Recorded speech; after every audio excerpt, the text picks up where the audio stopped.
আসসালামু আলাইকুম বন্ধুরা, সবাই কেমন আছেন? আশা করি সবাই ভালো আছেন, সুস্থ আছেন। আলহামদুলিল্লাহ আমরাও ভালো আছি, সুস্থ আছি। আজকে সকালটা একটু অন্যরকম হলো। আজকে আনহার পাপার একটু ব্যাংকে কাজ ছিল, তো আমাকে বললো তুমি একটু আমার সাথে চলো।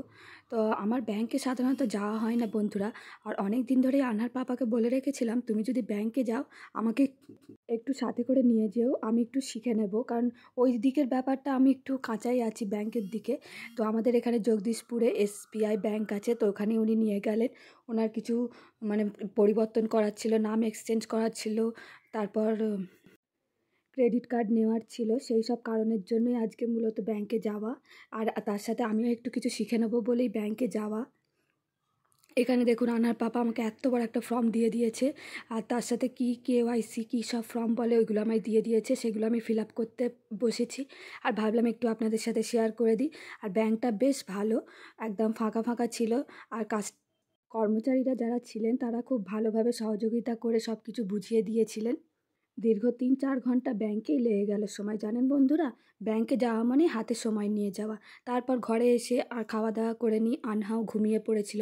দেখুন দুপুরবেলায় আবার কলিং বেল বাজলো যে গ্রসারি এসে গেছে। আপনারা তো প্রায়শই আমার ভিডিওয় দেখেছেন ফ্লিপকার্ট থেকে গ্রসারি করি।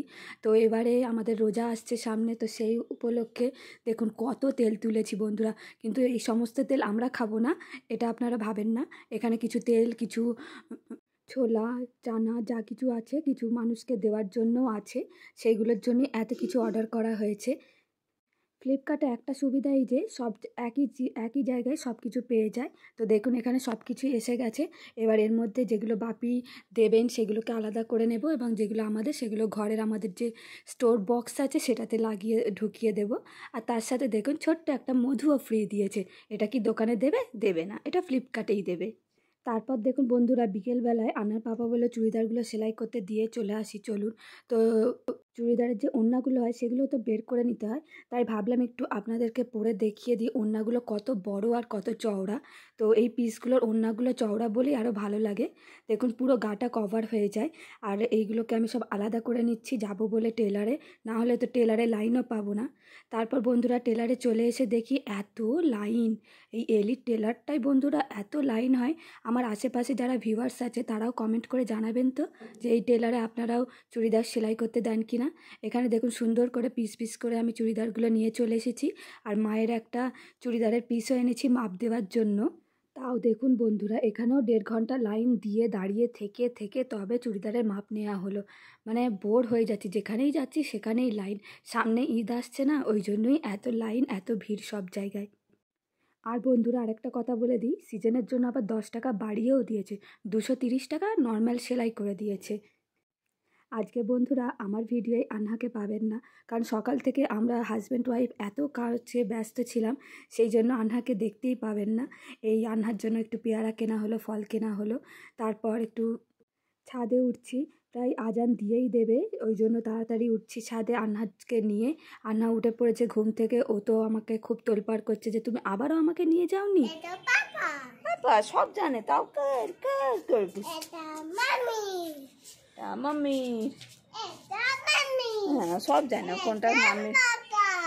হ্যাঁ হ্যাঁ বন্ধুরা এখানে একটা রান্না করেছিলাম, যে রেসিপিটা ভেবেছিলাম আপনাদেরকে শেয়ার করব, আজকে ভাবলাম সেটা শেয়ার করে দিই আজকের ব্লগে।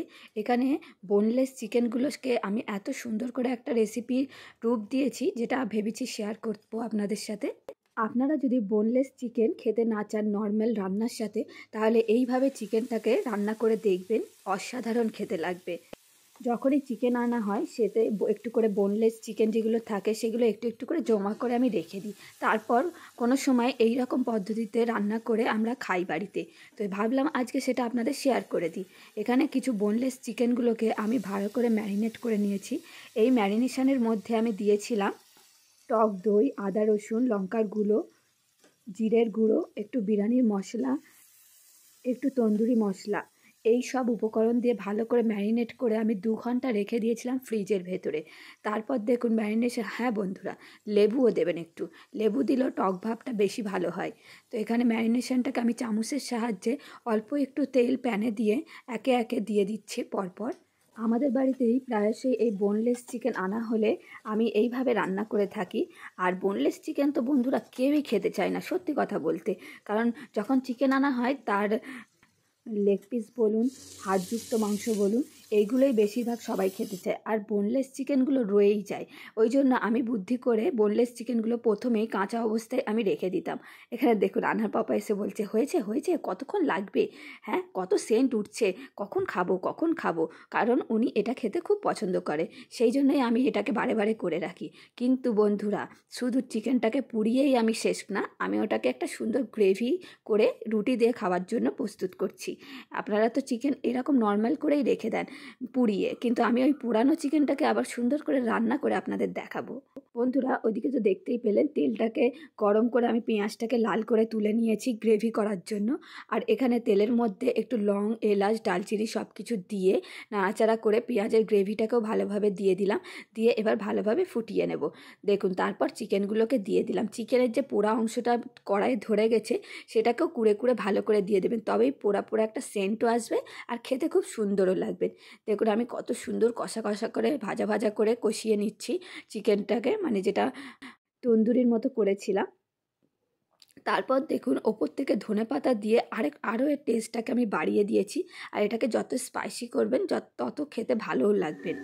চিকেন পোড়া তো বন্ধুরা নর্মালি খেয়ে থাকে, কিন্তু আমরা যেহেতু এটা রাতে রুটির সাথে খাবো তাই একটু অল্প ঝোল ইউজ করলাম, কারণ রুটির সাথে তো শুকনো শুকনো খেতে ভালো লাগে না। তারপর এর কালার, এর ডেকোরেশন, এর টেস্ট এত সুন্দর হয়েছিল কি বলবো বন্ধুরা। বাপি খাচ্ছিল আর শুধু বলছিল যে এর সাথে যদি রুমালি রুটি বা তন্দুরি রুটি হতো আরও খাবারটা জমে যেত। কারণ আমি তো ঘরে রুটি করেছিলাম নর্মাল। তো রেসিপিটা কেমন হয়েছে কমেন্ট করে জানাবেন। তারপর দেখুন বন্ধুরা, আনহার পাপা এখানে কলিং নিয়ে বসেছে ওনার ফোনটাকে পরিষ্কার করতে। বিকজ আনহা মানে যে কোনো হাতে ফোনটাকে ধরে ধরে ওনার ফোনটাকে পুরো 12টা বাজিয়ে দিয়েছে। সেই জন্য উনি এখন পরিষ্কার করতে বসেছে ফোনটা। আর তার সাথে আবারও একটা জিনিস শেয়ার করে দিই, যেটা হলো আমাকে টেলারে রেখে আসার পর ওই 7টা 8টার দিক করে রাতে বাপিকে নিয়ে আবার ডক্টরের কাছে গিয়েছিল, ডক্টর এম আহমেদের কাছে। দেখুন বাপিরকে কত ওষুধ দিয়েছে, কত টেস্ট দিয়েছে, বিকজ বাপির প্রচুর পরিমাণে কাশি হচ্ছে আর বুকে ব্যথা হচ্ছে, সেই জন্য।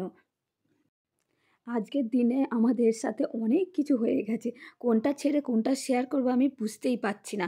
এটা আজকে না, কাল এসেছিলো এই ইনভিটেশন কার্ডটা, যেটা ভাবলাম একটু আপনাদের সাথে আবার শেয়ার করে দিই। এই কার্ডটা দিয়েছে আমার খালুজি, মানে আমার খালুজির ছেলে, অর্থাৎ আমার ভাই বললে চলে। আমার ভাইয়েরই একটা বিয়ে হবে, ছোট্ট ভাইয়ের। তার ইনভিটেশন কার্ড আমাদের এসে গেছে, যেটা ভাবলাম আপনাদের সাথে শেয়ার করি।